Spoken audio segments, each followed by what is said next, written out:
cujos corações transbordam de pesar. Dai-lhes a mensagem de amor sem par. Com Deus o contato deves tu guardar. Guarda o contato com teu Salvador, e a nuvem do mal não te cobrirá. Pela senda alegre tu caminharás, indo em contato com teu Salvador. Queres tu com Deus a comunhão obter, sua glória em ti sempre permanecer. Que o mundo possa Cristo em ti ver. Guarda o contato com o Supremo Ser. Guarda o contato com teu Salvador, e a nuvem do mal não te cobrirá. Pela senda alegre tu caminharás, indo em contato com teu Salvador. Deixe que o Espírito implante em teu ser o amor de Cristo, divinal prazer. Queres neste mundo todo mal vencer, guarda o contato e terás poder. Dá o contato com teu Salvador, e a nuvem do mal não te cobrirá. Pela senda alegre tu caminharás, indo em contato com teu Salvador. Aleluia, Jesus, glória a Deus. Vamos cantar o 221. Eu amo esse hino. No dia que eu vi uma pessoa cantar ele, e aí eu fiquei ensaiando, até que eu aprendi. 221. Glória a Deus. Aleluia, Jesus. Eis-me aos teus pés, Senhor. Opera em mim, espero mais vigor. Opera em mim, e o gozo vou fluir. Se a tua lei cumprir, rodai-me teu amor. Opera em mim, sedento com ardor. Opera em mim, te peço mais amor. Opera em mim, tu só me podes dar a perfeição sem par, ó bom Consolador. Opera em mim, ó meu Senhor Jesus. Opera em mim, por tua santa luz. Opera em mim, revela-me o valor da morte do Senhor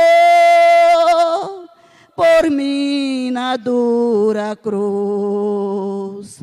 opera em mim. Não tardes mais, Senhor, opera em mim, escuta o meu clamor, opera em mim, no sangue de Jesus, vertido lá na cruz, me guarda, por favor, opera em mim. Aleluia, Jesus. Agradeço a oportunidade em nome de Jesus, desculpa as falhas. Que Deus continue operando nos corações de cada um de nós. Aleluia, Jesus. Glórias a Deus. Aleluia, Jesus.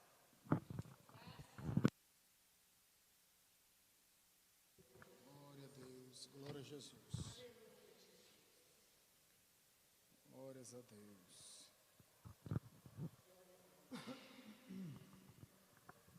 Aleluia. Glórias a Deus.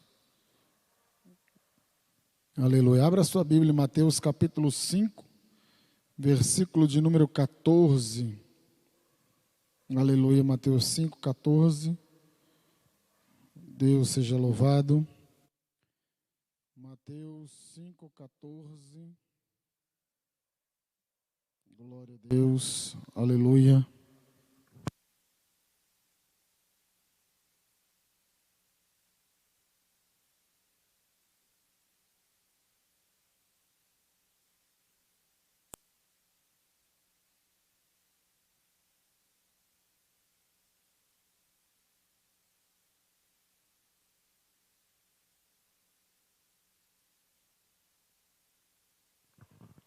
Aleluia.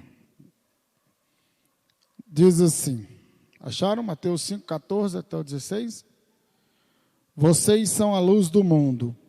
É impossível esconder uma cidade construída no alto de um monte. Não faz sentido acender uma lâmpada e depois colocá-la sob um cesto. Pelo contrário, ela é colocada num pedestal, onde ilumina todos que estão na casa. Da mesma forma, suas boas obras devem brilhar, para que todos a vejam e louvem o seu Pai que está no céu. Amém? Graças a Deus.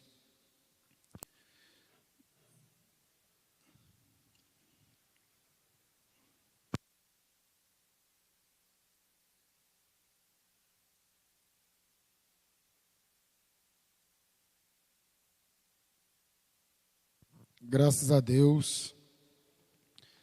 Ontem nós conseguimos nos vacinar.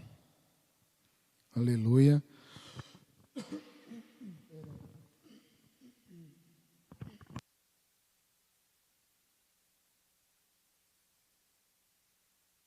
Aleluia. Esse tempo já tem esse problema com a alergia e esse tempo dá pior ainda. E eu fui, na hora que eu estava saindo para ir me vacinar, aí eu orei, falei, Deus vai na frente, repreende qualquer mal, embaraço em nome de Jesus. E aí depois que a gente terminou de se vacinar, e eu botei a mão aqui, eu orei, repreendi toda qualquer reação adversa. Graças a Deus não senti nada, irmão. Glória a Deus. Porque a gente vê muitos relatos, né, que quem vacinou com a AstraZeneca teve febre, teve dores no corpo. E graças a Deus, o que eu sinto é peso aqui, dolorido, músculo dolorido, principalmente quando faz assim. Mas febre, essas coisas, graças a Deus não sentimos absolutamente nada. Mas é como eu falei, é continuar mantendo a prudência, continuar mantendo o distanciamento, tomando os cuidados, porque ela só começa a produzir alguns efeitos a partir do 15º dia.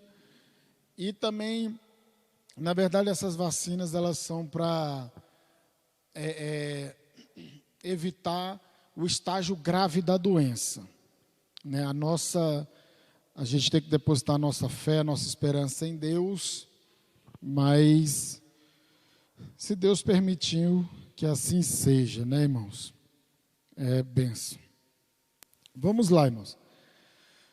Nós vimos na terça-feira passada sobre ser o sal da terra. Nós vimos as várias características do sal da terra, do sal, que ele tem aquela capacidade de ser, né, de limpar, de preservar, de conservar. E aí ele disse que, nós dissemos que não podemos ser sal só no saleiro, né? Tem que... E aqui dá sequência. E Jesus, ele afirma aos seus discípulos: vocês são alguma coisa. O discípulo, ele é alguma coisa, e ele tem que ser alguma coisa. E no caso nós que servimos a Cristo, nós somos discípulos de Jesus. Então, aí aqui ele diz assim: vocês são a luz do mundo. Vós sois a luz do mundo. E ele dá sequência dizendo: é impossível esconder uma cidade construída no alto de um monte. Não faz sentido acender uma lâmpada e depois colocá-la sob um cesto. Pelo contrário, ela é colocada num pedestal, onde ilumina todos que estão na casa. Da mesma forma, suas boas obras devem brilhar, para que todos vejam e louvem seu Pai que está no céu. Quando a luz em nossa casa acaba, a gente pega a vela, a gente coloca onde? Em cima. Mas a gente coloca numa posição estratégica, para que a gente consiga ter um campo de luminosidade, um campo bom de luminosidade. Se colocar cá embaixo, ela vai iluminar, mas não vai produzir o efeito de como ela estivesse acima. Então, baseado nisso, Jesus, ele também faz essa mesma comparação, ele traz esse mesmo ensinamento, dizendo que o crente, a igreja, os servos do Senhor, a igreja que somos nós, a igreja invisível, universal, na face da terra, a união dos crentes, ela é a luz do mundo. E luz é para ser o quê? Visto. Luz era para clarear. Se a gente chegar aqui e eu pedir aqui para minha esposa: apaga as luzes ali, e ela apagar, vai ser um breu só aqui. A gente vai ficar num breu. E vai dificultar a nossa caminhada, a nossa percepção. Aí a primeira coisa que a gente faz quando chega na igreja, sai apertando tudo que é interruptor, tudo que é tecla, a gente sai apertando para acender, para iluminar onde nós vamos passar.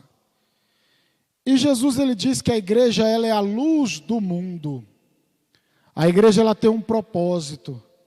Ela não é colocada aqui por um acaso, mas com um propósito definido e específico.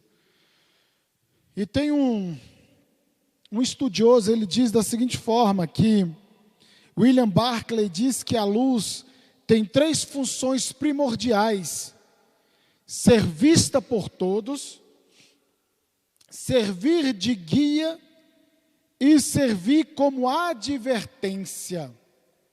Olha só, o sinal de trânsito, você de dia consegue enxergar, porque ele tem uma potência boa e ele tem uma característica de ensino. O verde é passagem liberada, o amarelo é atenção, pare, que vai fechar, o vermelho, você pare. Então você observa que a luz, a gente vê a luz no semáforo, ela serve de instrução, de guia, e ela também como adverte. Ela adverte. Também outro estudioso da Bíblia diz assim, o Charles Riley, reforça que entre todas as coisas criadas, a luz é mais útil. A luz fertiliza o solo, a luz guia, a luz reanima. A luz foi a primeira coisa que Deus trouxe à existência. Sem a luz, este mundo seria um vazio obscuro. Se a igreja influencia ao inserir-se no mundo como sal, ela é vista como luz. Sua mensagem aponta o caminho a seguir e seu testemunho adverte acerca dos perigos ao longo do caminho. A igreja exerce um papel positivo de transformação no mundo. A vida da igreja é sua primeira mensagem. A igreja só tem uma mensagem se ela tem realmente vida. Sem testemunho não há proclamação. A vida precede o trabalho. O exemplo é mais importante do que a atividade. O apóstolo Paulo diz que devemos resplandecer como luzeiros do mundo. Essa luz inclui que o que o cristão diz e faz, ou seja, o seu testemunho verbal e as suas boas obras. John Stott diz que essas obras são obras da fé e do amor. Expressam não apenas a lealdade a Deus, mas também nosso interesse por nossos semelhantes. Sem as obras, o nosso evangelho perderia sua credibilidade e Deus a sua honra. Então a gente observa que a luz foi criada, dentre todas as coisas, ela foi uma das primeiras coisas a ser criada. Diz em Gênesis que a terra era sem forma e vazia, e havia trevas sobre a terra, e o Espírito de Deus pairava sobre ela. E esse sentido de que o Espírito de Deus pairava sobre ela, ela dá um sentido de que, como uma ave que abraça o ninho, abraça os seus ovos, como se estivesse chocando algo. É assim que o Espírito de Deus pairava sobre a face das águas, diz alguns estudiosos. E Deus, ele fala, haja luz, porque há um contraste entre luz e trevas, e a gente vai ver aqui ao longo desse estudo, e Jesus está mandando que a sua igreja seja luz e não trevas, porque a treva, ela só atrapalha, ela não clareia, ela não é interessante, e Jesus manda a gente ser luz. E naquele momento da criação houve a necessidade de ter luz. E houve a separação de dias e noites, e como o restante da criação. Então a gente observa que a luz, ela fertiliza o solo, ela alimenta a planta, ela traz vida à planta. Nós tentamos plantar um pedaço de grama esmeralda ali no apartamento que nós morávamos. Ela morreu, não foi para frente, porque a luz do sol não chegava nela. Porque era um quadrado muito pequeno e a posição do sol não pegava nela. E ela não prosperou, morreu, tivemos que arrancar e colocar brita no lugar. Então você observa que a igreja, ela só tem uma mensagem se ela tem vida. E ela tem que ser luz. E Filipenses capítulo 2, versículo 15... Olha o que diz a Bíblia, Filipenses 2,15, o apóstolo Paulo dizendo, para a igreja que estava em Filipe, Filipenses 2,15,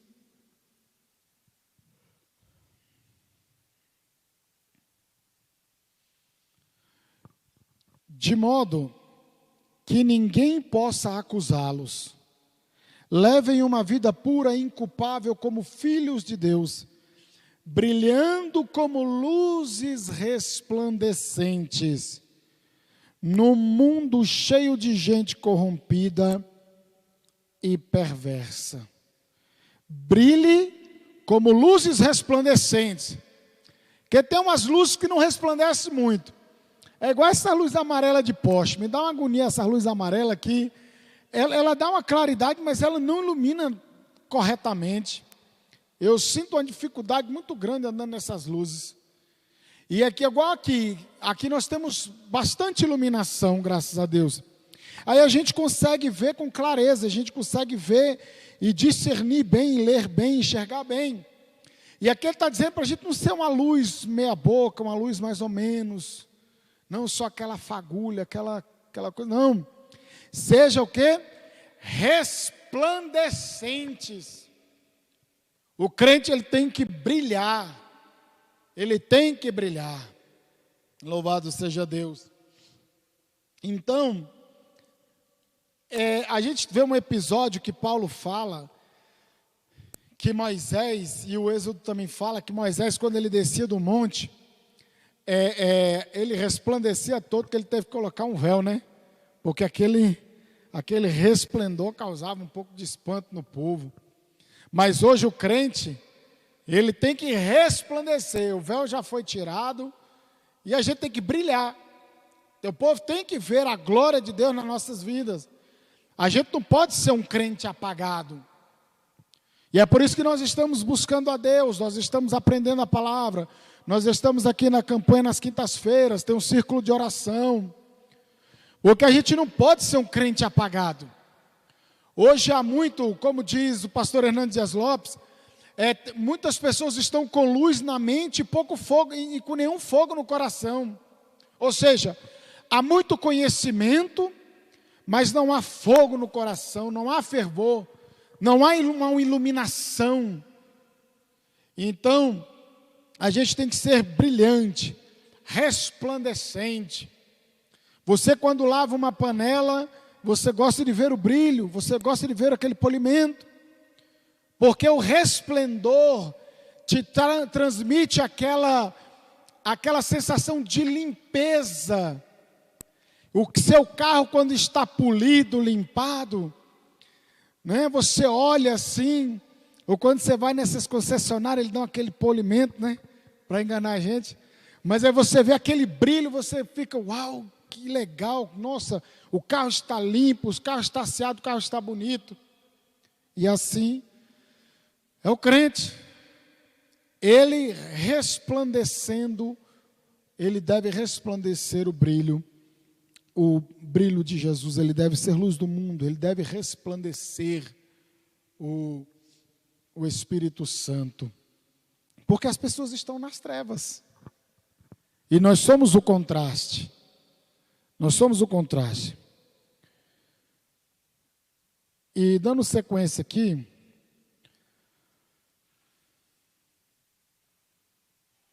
diz assim: da mesma forma que o sal, para ser útil, precisa conservar a sua salinidade, a luz, para ser útil, não pode ser escondida.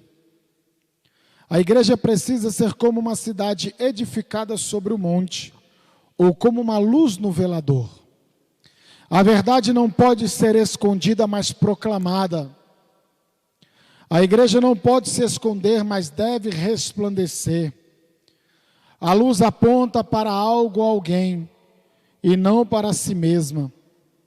Somos a luz do mundo, e a nossa luz deve refletir Cristo. Na medida em que espargirmos no mundo a luz de Cristo, por meio das boas obras, o Pai é glorificado no céu e os homens são servidos na terra. Olha só. A verdade não pode ser escondida, mas proclamada. Hoje, quem proclama a verdade bíblica é tido como... Tem um negócio agora, você não sabe que na Bíblia diz... Não julgueis para serdes julgados. Está uma desculpa dessa agora. Está essa desculpa. Você proclamar a verdade, você denunciar o pecado, você denunciar o erro, e pregar o evangelho genuíno hoje, você é tido como uma pessoa errada, chata. Para que isso? para que não, você está julgando. E é assim que está funcionando. O julgamento, quando eu julgo, é quando eu ouço alguma coisa e eu sem ter provas, e eu emito um juízo de valor acerca daquilo que eu ouvi dizer. Mas se eu constato e discerno à luz das Escrituras que aquilo não é errado, que aquilo não é certo, eu tenho que confrontar, eu tenho que ensinar a verdade. Eu tenho que fazer isso. Se você estuda os apóstolos, você vê Paulo orientando Timóteo, fuja da falsa ciência, da falsa doutrina. Nos últimos tempos, os homens se cercariam de falsos mestres e teriam comichões nos ouvidos ao ouvir a verdade. E a verdade, ela é expressão, a palavra dura, ela é expressão do amor de Deus. Porque o erro, o pecado, essas coisas que contrariam a palavra, nos induz às trevas. E a verdade bíblica, ela precisa ser proclamada porque ela conduz à luz, ela conduz à claridade. E a gente, como luz do mundo também, tem que pregar. Hoje é uma coisa muito grande dentro das igrejas, o pragmatismo. O que é o pragmatismo? Vamos fazer o que dá certo e não o que é certo. Vamos chamar fulano de tal para pregar. Ele tem visibilidade, ele vai atrair muita gente. Às vezes ele está com a vida até meio desconcertada, mas não, vamos chamar porque ele vai atrair, a gente vai conseguir levantar um grande recurso. Vamos fazer porque dá certo. É o que acontece. E nós, como luz do mundo, nós temos que fazer o que é certo. Existem pessoas que têm visibilidade nacional hoje, que são homens de Deus, que são íntegros e íntegras, e que vão atrair o público. Mas também tem essas pessoas que muitos líderes chamam e não querem nem saber se a pessoa tem vida com Deus ou não. O importante é que encha e que o evento seja um sucesso. O nome do Senhor tem que ser glorificado.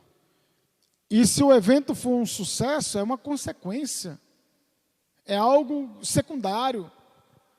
Toda e qualquer atividade na igreja, ela deve ser para edificar, consolar, exortar, e para que vidas sejam salvas e o povo seja iluminado pelo conhecimento do Evangelho.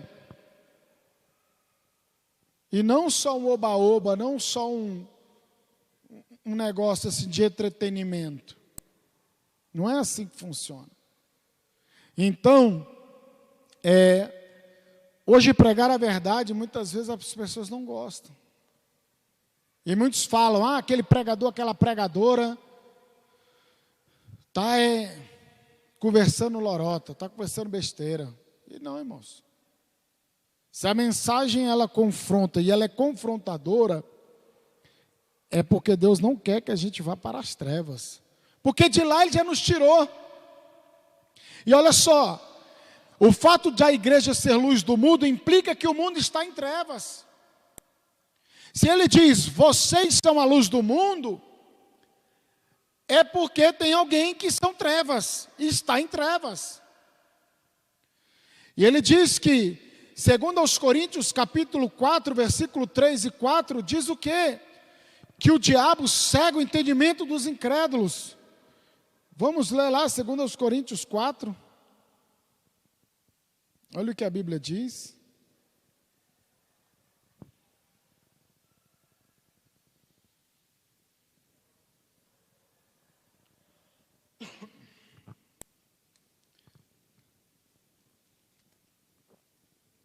Segundo aos Coríntios 4, 3 ao 4, diz assim: se as boas novas que anunciamos estão encobertas atrás de um véu, é apenas para aqueles que estão perecendo. O Deus, com D minúsculo, o Deus deste mundo cegou a mente dos que não creem, para que não consigam ver a luz das boas novas, não entendendo esta mensagem a respeito da glória de Cristo, que é a imagem de Deus.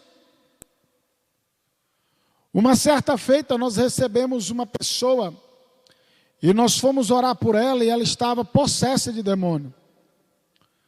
E tinha na nossa casa um chaveiro, escrito assim na parede: Deus é fiel.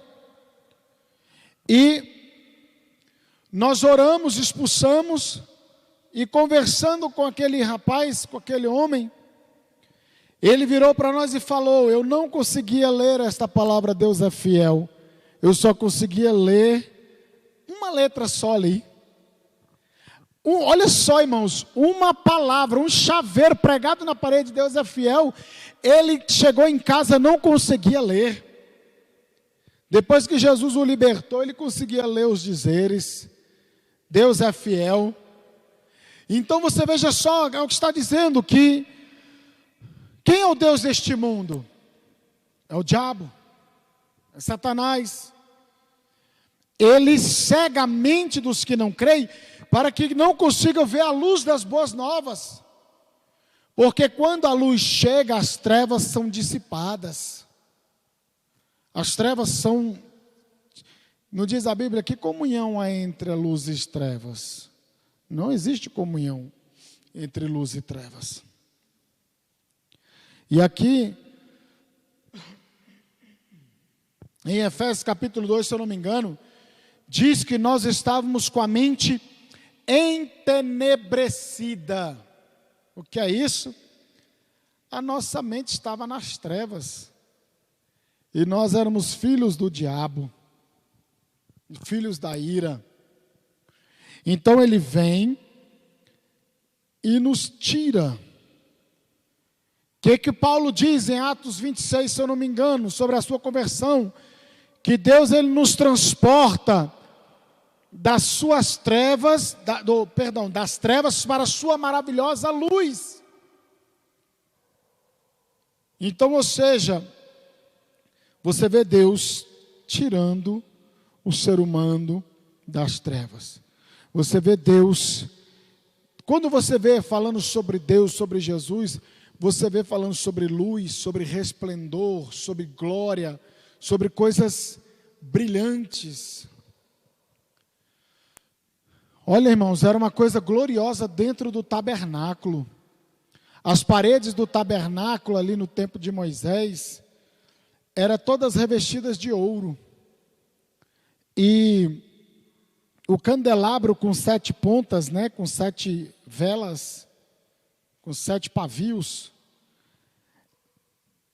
Agora vocês imaginem o ambiente e o resplendor de glória que produzia dentro daquele lugar. Aquela luz refletindo todo o ouro que estava ali dentro. Era uma coisa gloriosa. Então você vê sempre luz. Quando o Pai das luzes, Tiago fala sobre Deus, o Pai das luzes.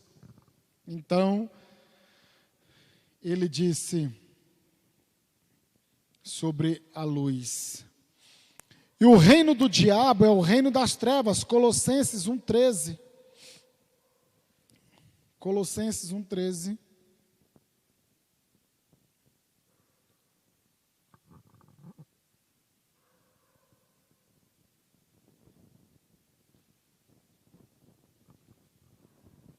Colossenses 1,13 diz assim: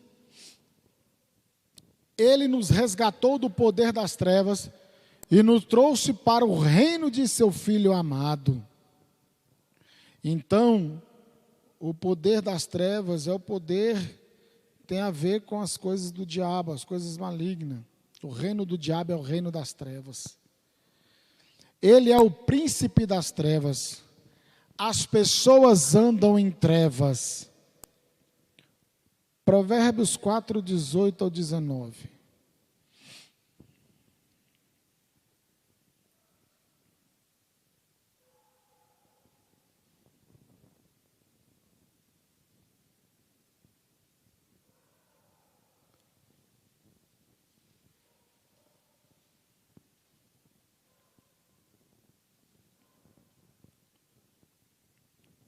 Provérbios 4,18 diz assim: o caminho dos justos é como a primeira luz do amanhecer, ou a luz da aurora, né? Que brilha cada vez mais até o dia pleno clarear. Você vê que o sol vai saindo, e aí as coisas vão clareando, o tempo vai clareando, até que fica pleno. O sol fica a todo vapor, né? E versículo 19, que o caminho dos perversos é como a mais absoluta escuridão, nem sequer sabem o que os faz tropeçar.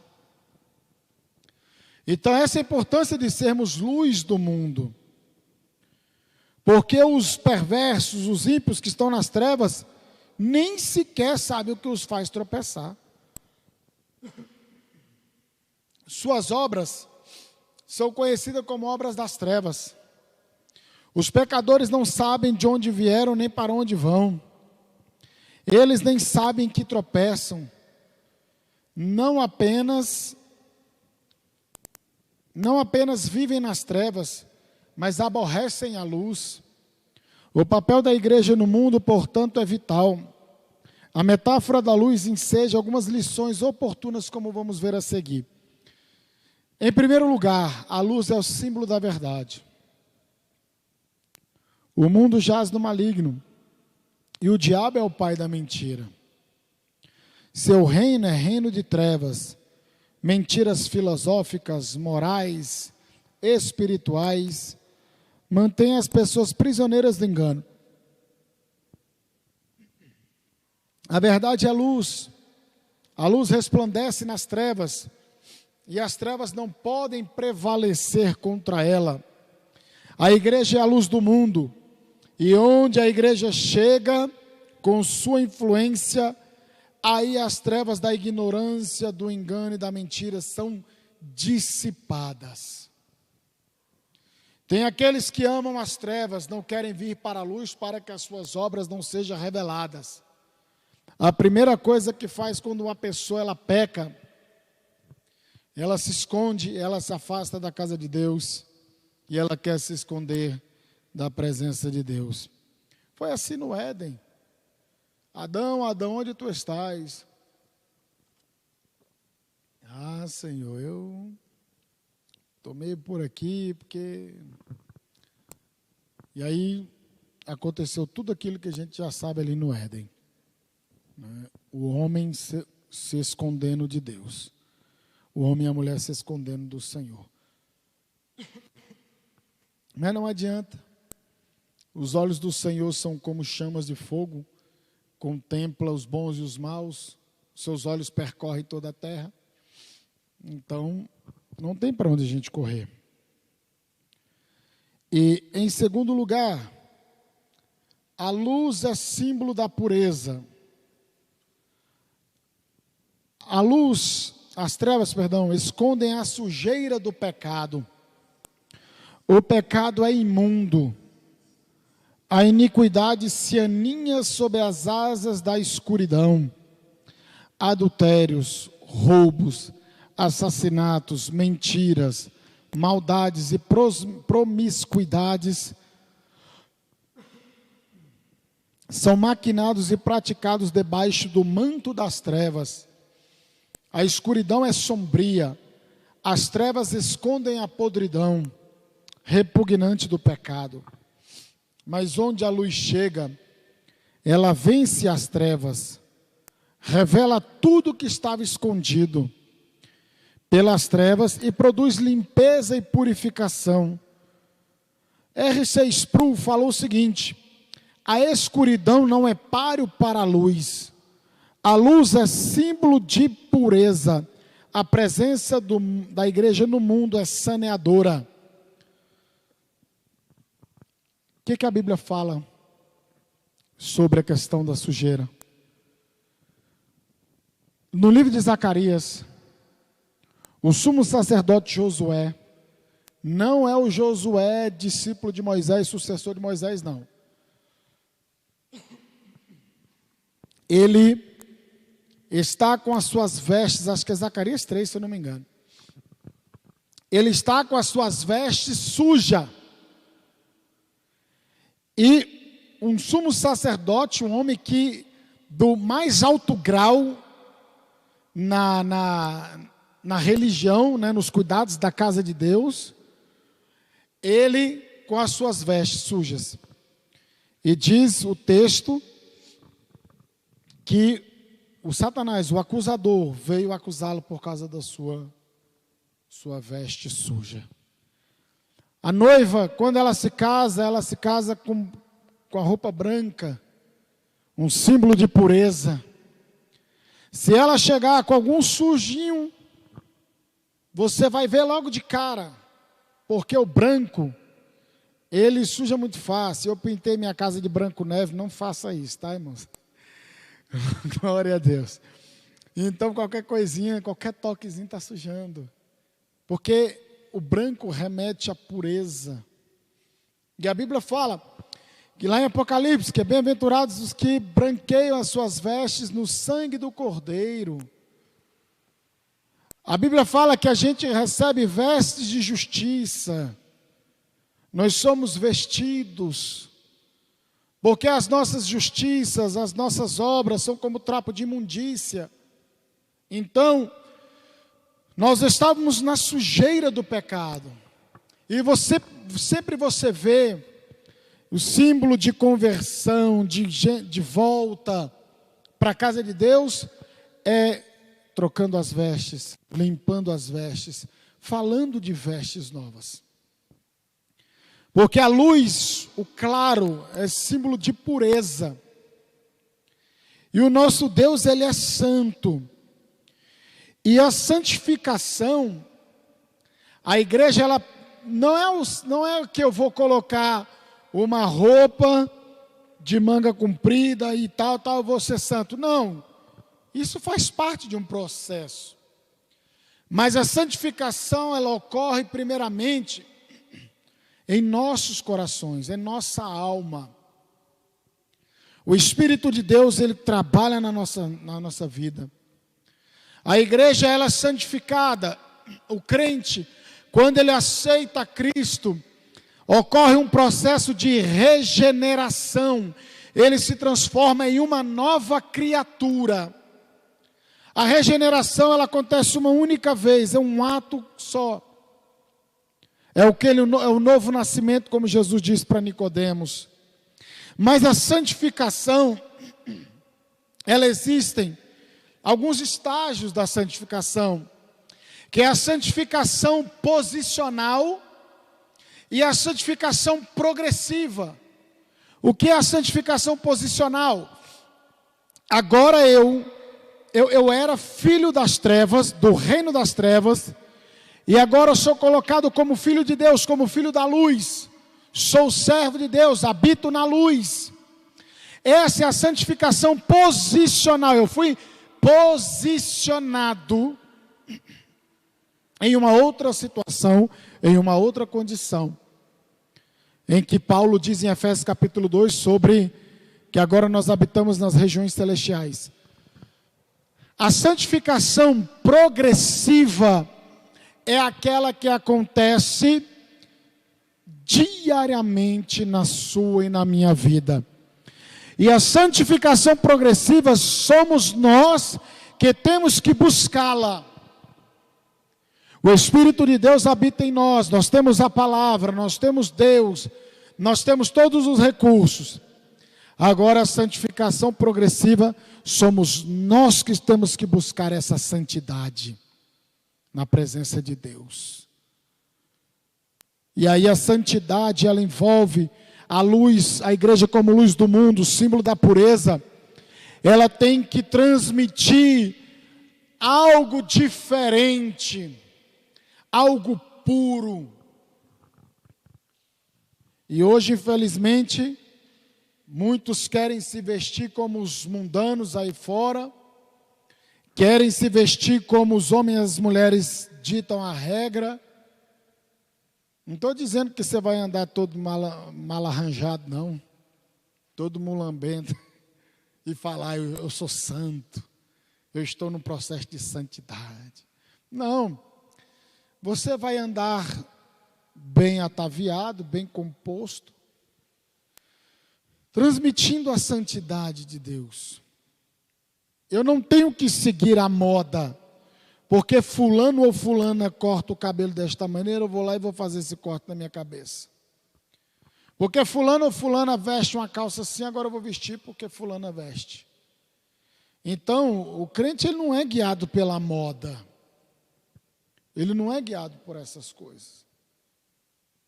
Então, principalmente se ela for uma moda que contraria a palavra de Deus. Porque tem umas vestimentas aí que é só o sangue, para homem e para mulher que é só o sangue. Mas tem muitas coisas que são criadas que não afetam a sua santidade diante de Deus. E você fica muito bem vestido. Né? Então a gente tem que ter esse cuidado. Porque a igreja, como luz do mundo, ela é símbolo de pureza. Ela tem que transmitir essa pureza. Em terceiro lugar, a luz é símbolo de vida. Não há vida sem luz. Não houvera luz e nem haveria o fenômeno da fotossíntese. O que é a fotossíntese? É a síntese utilizando a luz. É geralmente definida como o processo pelo qual um organismo consegue obter o seu alimento. Onde ocorre o processo da fotossíntese? Com as plantas, com as árvores. Elas recebem a luz do sol, elas transformam a energia solar em uma energia química, dali elas extraem o seu alimento, os seus nutrientes, e aí elas ainda conseguem produzir o oxigênio e ainda purificar o nosso ambiente. Tudo por conta da luz solar. E assim a igreja, olha só, a presença da igreja no mundo é que mantém no mundo a vida. Sem a igreja no mundo, este pereceria seu pecado. Se não tivesse igreja, irmãos, em canto nenhum, que absurdo que não seria, que horror que não seria, né, irmãos? Então, a presença da igreja, ela muda história. Domingo, o presbítero Romário pregou sobre Paulo, um homem que chega em Éfeso e causa um estrago no inferno, irmãos.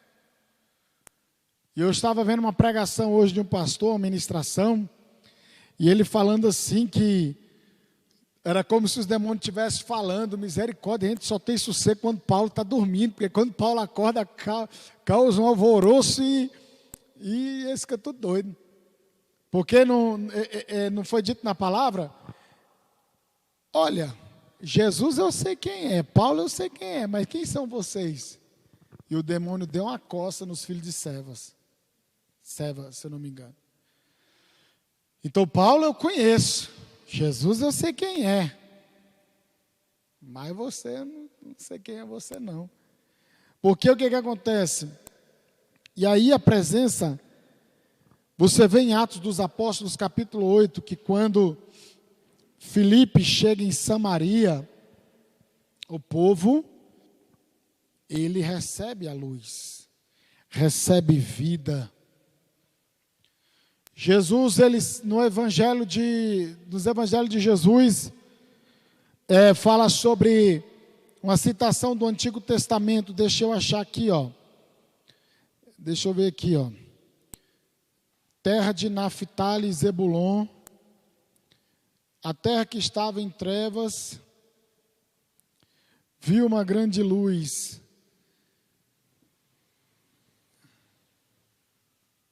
Deixa eu ver se eu acho aqui.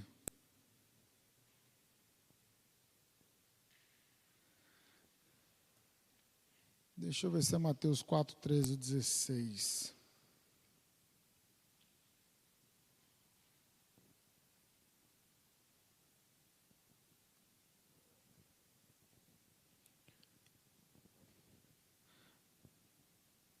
Olha aqui, ó. É isso mesmo, Mateus capítulo 4, do 13 a seguir, diz assim: saindo de Nazaré, mudou-se para Cafarnaum, junto ao mar da Galileia, na terra de Zebulon e Naftali. Cumpriu-se desse modo o que foi dito por meio do profeta Isaías: na terra de Zebulon e Naftali, junto ao mar, além do rio Jordão, na Galiléia, onde viveram tantos gentios. O povo que vivia na escuridão viu uma grande luz, e sobre os que viviam na terra, onde a morte lança sua sombra, uma luz brilhou. Ou seja, aquele povo que estava em trevas, irmãos, viu uma grande luz, e a luz brilhou. Então, estar nas trevas também tem um símbolo de morte espiritual. E você observa que Jesus chega trazendo a luz, trazendo a claridade. A igreja como luz, ela é símbolo de vida, ela tem que transmitir vida e não morte. Olha, em quarto lugar, a luz é símbolo de direção. Símbolo de direção. Você já teve a oportunidade de passar pelo aeroporto de Brasília? Bem no começo do aeroporto, você observa o quê?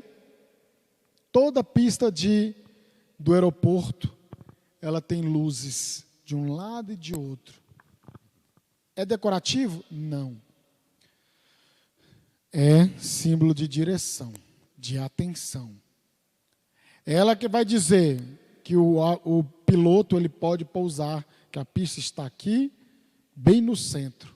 As luzes estão no canto e a pista no centro. Ele se baseia nisso e ele consegue pousar a aeronave com segurança. A luz aponta para a direção certa a seguir.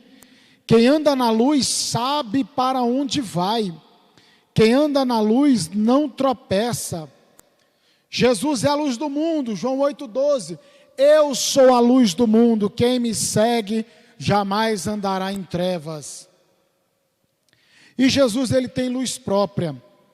Ele é o sol da justiça, como está em Malaquias capítulo 4, versículo 2. A igreja, mesmo não tendo luz própria como a luz, reflete no mundo a luz de Cristo, o sol da justiça. Então, a igreja, ela é luz, porque ela recebe luz da fonte principal, que é Jesus, o sol da justiça. E aí ela reflete, ela transmite, e ela depende, por isso que a gente fala, você está vendo que tudo gira em torno de Cristo, porque Ele é a fonte da luz, Ele proporciona luz para nós resplandecermos, para refletirmos esta luz. E a igreja, ela tem que ser símbolo de direção. Quantos testemunhos vocês já ouviram de pessoas dizendo: eu estava saindo para fazer não sei o que, e de repente eu vi uma igreja, eu entrei nela, e o pastor estava pregando, e ele estava falando a minha vida inteira, e no final eu aceitei Jesus. Ou eu estava assistindo no YouTube alguma coisa, caçando, ia fazer alguma coisa, de repente apareceu uma mensagem na TV, ou no YouTube, ou na rede social, e eu não ia fazer aquilo que eu ia fazer. Porque a luz, ela chegou, e ela deu uma direção. Ela mudou a direção daquela pessoa, que estava indo para as trevas, que estava fazendo as obras das trevas. A luz chegou, e a gente viu no começo que trouxe claridade à mente, e aí a pessoa tomou uma outra direção. É isso que a luz faz. Viaje numa rodovia à noite sem aquelas tartarugas, aqueles olhos de gato, aquelas coisas. É muito difícil, fica ruim. Né? E às vezes você não pode ficar viajando de luz alta, porque você atrapalha a visibilidade do outro. Então, te atrapalha. Então, a luz, ela dá essa direção. Em quinto lugar, a luz é símbolo de alerta. Aí eu acabei de falar da estrada, né? É colocada na estrada sempre que um perigo jaz à frente. O triângulo do carro, quando bate o farol, ele resplandece. Os caminhões tem um monte, é obrigatório aqueles monte de adesivos brancos e vermelhos para eles resplandecerem. O carro da Triunfo aí da rodovia, quando está prestando socorro, a sirene, o giroflex está ligado, para a gente ver que alguma coisa está acontecendo. Então, a luz alerta sobre o perigo e avisa aos viajantes sobre a necessidade de cautela. Assim a igreja proclama ao mundo sua voz profética. A igreja exerce o seu papel de atalaia, mostrando ao mundo o perigo grande e grave de viver despercebidamente no pecado. Olha só, a igreja ela tem uma voz profética nesse mundo. E ela tem que pregar a palavra de Deus, ela tem que alertar. Jesus está voltando, se arrependa dos seus pecados, creia no Evangelho, mude esta vida, saia desta vida, saia das trevas, venha para a luz. A igreja ela tem que ter essa voz profética. E hoje muitos querem pregar só a teologia do coach, né, que vai massagear o ego, que vai só aquela mensagenzinha de autoajuda, né? E vai dar uma mexida ali, você vai se sentir bem e tal. Ou então a teologia da prosperidade, e que o povo está dentro de uma igreja só para querer enriquecer. E não é esse o objetivo. A igreja ela é uma voz profética. Ela está pregando que Jesus veio, Jesus morreu, ressuscitou, Ele está vivo, Ele reina, Ele vai buscar a sua igreja. Jesus veio perdoar pecado, veio livrar da condenação eterna, Ele veio arrancar as pessoas das trevas e trazer para a sua maravilhosa luz, Ele veio iluminar a mente dos que estavam nas trevas. Então essa é a voz profética da igreja. A igreja não tem que ficar só como um entretenimento. A gente faz festividade, a gente faz movimentos, a gente faz coisas, é importante, mas esse não é o foco, não é a primazia. A igreja ela tem que pregar Jesus Cristo e esse ressuscitado e como soberano em nome de Jesus. A luz, ela também é símbolo de calor.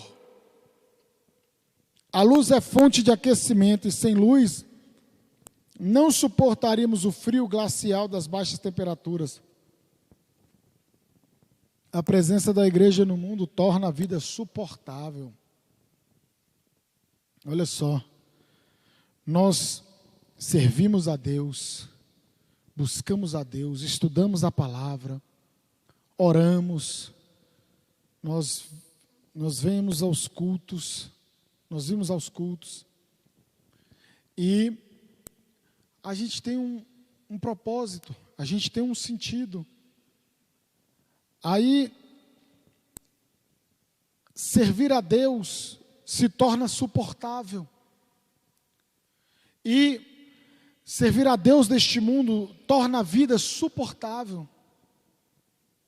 Porque lá no mundo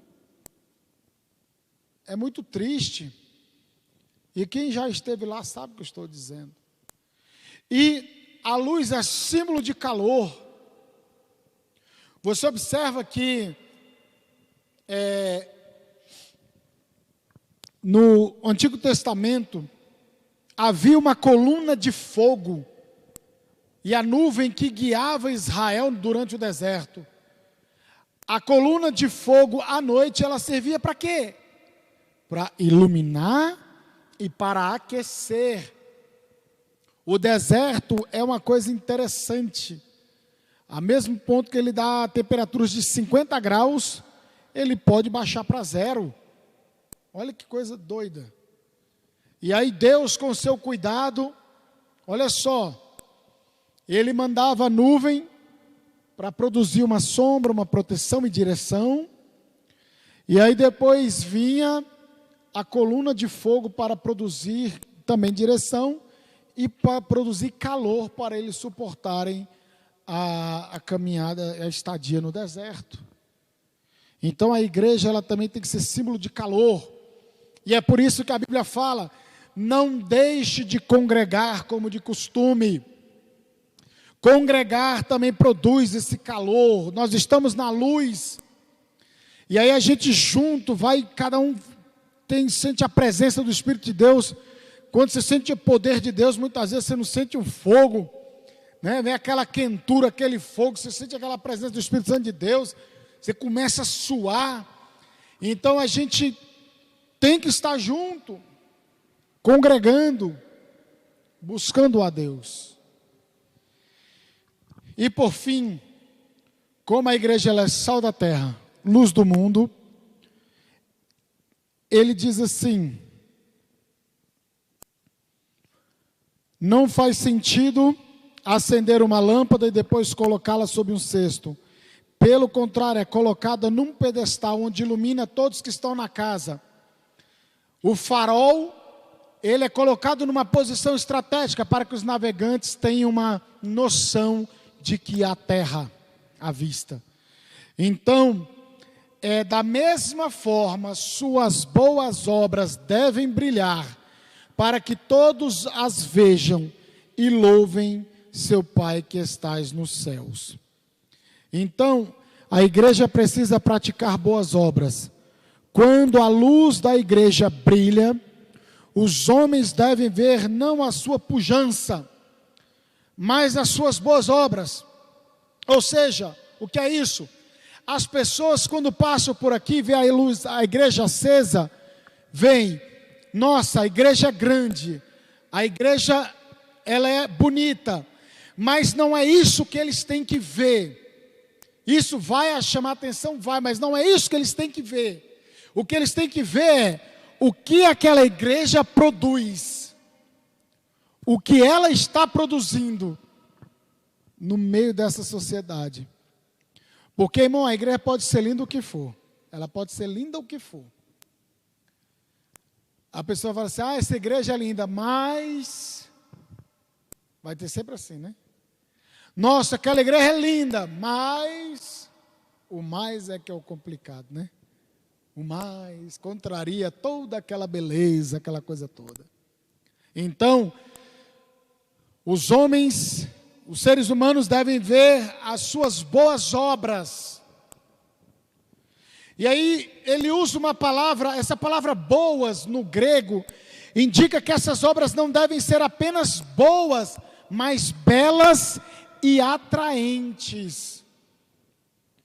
Mas a igreja não faz as boas obras a fim de atrair a atenção dos homens para si. Ela o faz para levá-los a conhecerem a bondade de Deus e glorificá-lo. Quando um cristão faz boas obras, ele as realiza pelo poder de Deus e para a glória de Deus. Vocês já viram o que Jesus disse? Quando você vai dar esmola, você vai ajudar alguém, faça com uma mão e esconda a outra. Ou seja, façam as coisas para que Deus veja. Porque os fariseus gostavam de se aparecer, né? Orar nas esquinas, fazer todo aquele teatro, aquela coisa toda. E Jesus falou: não, não é bem assim que funciona a coisa. Eu acho bem interessante. Os irmãos ali da assistência social da congregação Cadmiel, eles proíbem todos que participam da ação social, é extremamente proibido tirar foto. Não se tira foto. É uma coisa que eles têm. Eles não tiram foto, porque eles têm isso com eles. Não, Deus está vendo o que eles estão fazendo. Às vezes um missionário, para prestar contas, ele tira fotos e mostra o resultado do trabalho que está sendo feito. Como muitas vezes eu posto no grupo sobre o que o pastor Ricardo anda fazendo, né? Porque os irmãos ofertam aqui no culto de missões, aí a gente posta. É diferente, o cara está postando um trabalho sério, mas tem aqueles que não, que gostam de postar para querer se mostrar. E as obras, elas não têm a ver com salvação. Efésios diz que ninguém é salvo pelas obras para que ninguém se glorie, mas as boas obras, como Tiago diz, que sem obras a fé é morta, as obras, elas evidenciam aquilo que eu creio e evidencia aquele que eu disse que entreguei minha vida para ele. Então, porque o cristianismo, ele é de ação. É algo que envolve ação e não só a teoria. Como Jesus disse, vocês são o sal da terra, vocês são a luz do mundo, e tudo isso tem que ser resplandecido para que Deus seja glorificado. Olha só. Para que todos as vejam e louvem seu Pai que está no céu. Não para que louve a igreja que está fazendo, mas para que louvem a Deus. Verdadeiramente, ali tem um povo diferente. Um povo que transmite algo diferente. Então, verdadeiramente existe um Deus que muda histórias. E Jesus está mandando nós sermos sal da terra e luz do mundo. Amém? Então, essa é a mensagem. Terça-feira a gente tem mais. Em nome de Jesus. Nós vamos estudar, se Deus permitir, nós vamos estudar de Mateus. Nós estamos em Mateus 5. O Sermão do Monte é 6 e 7. É muita coisa. É muito assunto. Amém? E tem muito assunto difícil, mas a gente vai ministrar com a graça de Deus. Fique de pé em nome de Jesus. Só reforçando que a programação da igreja, ela continua a mesma, que os irmãos já sabem, mas sábado haverá o culto, né, temático, né, em referência ao Dia dos Namorados, em nome de Jesus. Amém? O culto é de louvor e adoração em nome do Senhor, vai ser ministrado palavra para a glória de Deus, mas é um assunto direcionado, um culto temático, direcionado por um assunto, né? E nós estaremos ministrando a pedido da irmã Ana Paula. Nós vamos falar sobre a minha história, minha e da minha esposa. Vale a pena você ouvir, amém? Glória a Deus. Deus abençoe, em nome de Jesus Cristo. E vamos continuar orando uns pelos outros, em nome de Jesus. Você que trouxe sua oferta, não vá embora sem depositar a sua oferta no gasofilácio. Irmã Rosângela, pega para nós, por gentileza, gasofilácio. E nessa oração, encerrando, já vou orar para você que vai ofertar e dizimar, em nome de Jesus. Querido Deus e eterno Pai, em nome de Jesus, te louvamos e te agradecemos pelo estudo da Tua palavra, meu Senhor. Meu Deus, nós temos que ser sal da terra e luz do mundo. Então nós te pedimos, ajuda-nos, Senhor, a andarmos em integridade, a resplandecermos, como foi dito na Tua palavra nesta noite, meu Deus. Pai Santo, abençoa a Tua igreja, abençoa o Teu povo, em nome de Jesus Cristo. Desperta, meu Deus, a Tua igreja, desperta cada um de nós, Senhor, para que possamos resplandecer neste mundo, nesta comunidade, neste bairro, no nome de Jesus Cristo. Meu Deus, em nome de Jesus, confirma a Tua grande obra, abençoe Teus filhos, que saiam daqui abençoados, fortalecidos, todos que estão presentes, os que nos assistem. Pai, abençoa também os que vão ofertar e dizimar, que sejam agraciados com Tua provisão e que, com Tua misericórdia, em nome de Jesus. Amém? E se assim Deus permitir, em julho nós teremos a festa do Real, viu? Nós vamos escolher uma data e nós vamos fazer festa do Real aqui nesse lugar, em nome de Jesus. Já vamos começar a se mobilizar, você já começa a se mobilizar, entendeu? Cada um vai trazer alguma coisa dentro da sua possibilidade, da sua capacidade, e vamos movimentar o evangelho aqui neste lugar, em nome de Jesus. Amém? Que Deus em Cristo te abençoe. Está encerrado em nome de Jesus.